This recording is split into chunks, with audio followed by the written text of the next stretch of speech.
Bandeko balandi ya EHP Media, tolobi bonjour, tolobi jambo, tolobi bonsoir, tolobi epa na bino, bato oyo balobaka monoko ya anglais tolobi good morning, tolobi hi,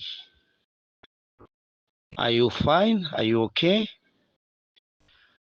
Voilà, toujours na kati ya grande chaîne na bino ya EHP Media oyo ezali komela bino basango, oyo ezali kotia bino à la page na makambo ezali koleka na se ya mokili, na se ya mokili oyo tata nzambe akeli. To comprendre ke mokili ekomi na vitesse mosusu bandeko, makambo oyo ekomi kosalema vraiment ezali kotalisa biso ke tokomi kaka na ntango ya suka. Donc nkolo akoumela te kozonga. Sango nini tomemeli bino lelo ezali na etuluku ya bandeko oyo bauti mboka ya Chine, bandeko ya basi. Musala na bango eza koya awa na RDC mpona koya kosala kindumba. Toyebi te kindumba yango bazosala yango na objectif kaka ya kozwa mbongo to na objectif ya kopanza lisusu maladi ya sika na kati ya mboka ya RDC. Alors bandeko oyo lokola kaka Biblia elobaka, apôtre Paul akomeli bandeko ya Corinthiens alobi je ne veux pas que vous ayez des relations avec des impudiques, un frère ou une sœur, mais oyo azali kopratiquer impudicité, oyo azali cupide, oyo azali ravisseur, oyo azali ivrogne. Apôtre Paul a commis à l'obi, ne mangez même pas avec de telles personnes. Bandeko nini ekoleka awa na mboka na biso ya RDC, ba chinoise baye awa pona kosala kindumba, mais comme toujours liloba na nzambe lobi, le salaire du péché c'est la mort. Bandeko oyo na kati ya kosala ba pratique na bango baye ko se retrouver que moto ezikisi bango, moto ezikisi bango. Donc ba comprendre te phénomène wana euti wapi, moto yango nani muto a kosirkuite basinga pour que moto vraiment ezwa bango na kati ya ndako ya ekobo. Donc baziki vraiment grandement, ezali image oyo tokoki kolakisa yango te pour des raisons ya dignité, la dignité de la femme. Mais tozali koprofite kaka na cadre ya idée te na cadre ya sango oyo mpona kotalisa impudicité eza eloko malamu te. Ozali ndeko mwasi, bondela nzambe, nzambe asunga, nzambe apesa yo mobali. Soki pe mobali te, me nayebi ke tu peux toujours kosalela nzambe na kati ya bosolo pe na kati ya kobanga ye. Biloko nyonso oyo tozali komona na se ya mokili ekoleka na yango, me eloko moko ekoleka te, ekotikala absolu, ezali liloba na nzambe.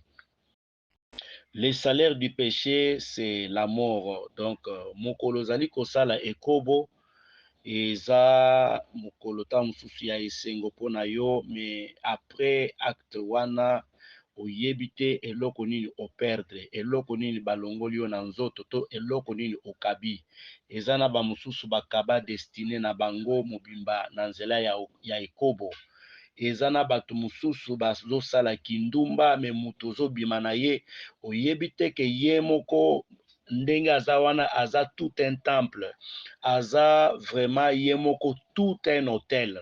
Donc hôtel du diable. Mokolo kaka bokutani na ye bosangisi nzoto, destiné na yo ebebi, vie na yo esarete, course esarete, bokauki ebandi kokota na kati ya vie na yo.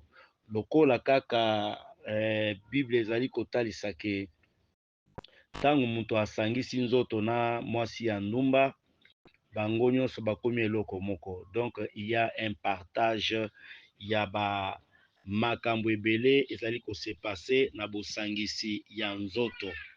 Bandeko oyo ya ba chinois vraiment baziki tokoloba nini, toloba eke ezali un fait d'accident, toloba ke eza un fait d'hasard te, toko conclure kaka ke le salaire du péché c'est la mort. Donc voilà conséquence oyo ekomeli bango.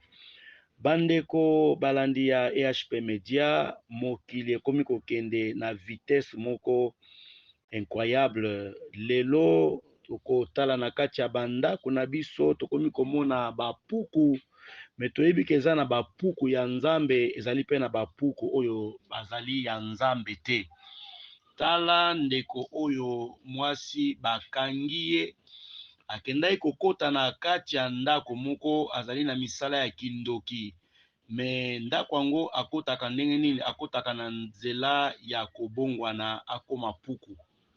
Alors ntango akotaki na kati ya ndako oyo, ezali ndako ya bato oyo basambelaka, ndako ya bato oyo batelemi na kati ya makomi, balobi bokasi pe makambo nyonso ezali kaka tata nzambe. Alors ndeko mwasi oyo na kati ya kobongwana mpuku akoti vraiment bien, mais azangi moyen ya kobima. Donc batala kaka boye na tongo puku ayebi lolenge ya kose déplacer te, azotambola te, eloko moko te. Tango babandi losambo nde baye comprendre ke ezalaki puku te, kasi ezalaki mutu ya misala ya mabe. Ndeko mwasi ya misala ya mabe akotaki nde mpona kokende ko envahir famille oyo. Yango tozali kotalisa ke yo mutu okangami na losambo, vraiment zala na kati ya losambo ya solo. Yo mutu ozali koluka nzambe, tambola na bokebi nyonso, zala na bosolo pe zala toujours mutu ya mabondeli. Mokili lelo ekomi na vitesse mosusu. Kala ebandaki kozala ke mutu akoki kosala mabe, akoloka kaka mutu oyo bazali na ye makila moko, me lelo kindoki esota vraiment frontière, ekoma ata mutu ya quartier oyo kutu parenté te, nini te, lien moko te, me akoki kokota pe kosala mabe, akoki kokota pe kotika racine ya kindoki na kati na ndako na yo. Alors bandeko, tosala vraiment keba makasi, tozala toujours bato oyo bazali scotché, toluka nzambe parce que tokomi na tango ya suka, tokomi na tango ya suka. Wana vraiment ezali liloba oyo tokokende kosukisa nango ba news na biso ya mokolo ya lelo.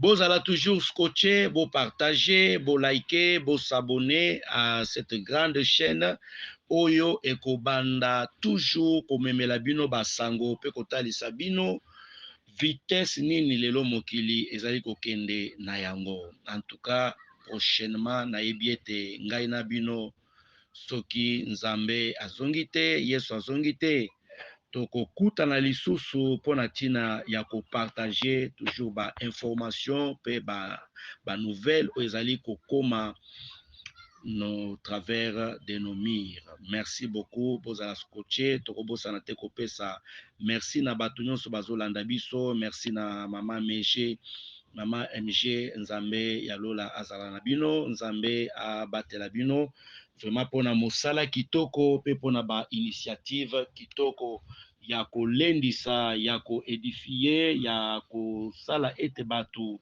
bazala toujours à la page ya ba actualité ezali ko se passer dans le monde. En tout cas tolobi merci, tolobi matonde pa na bino, matonde pa na ba cameraman nyonso oyo bazali kosala elongo na biso na kati ya chaîne oyo ya EHP Media. Topesi merci et à la prochaine. Ciao.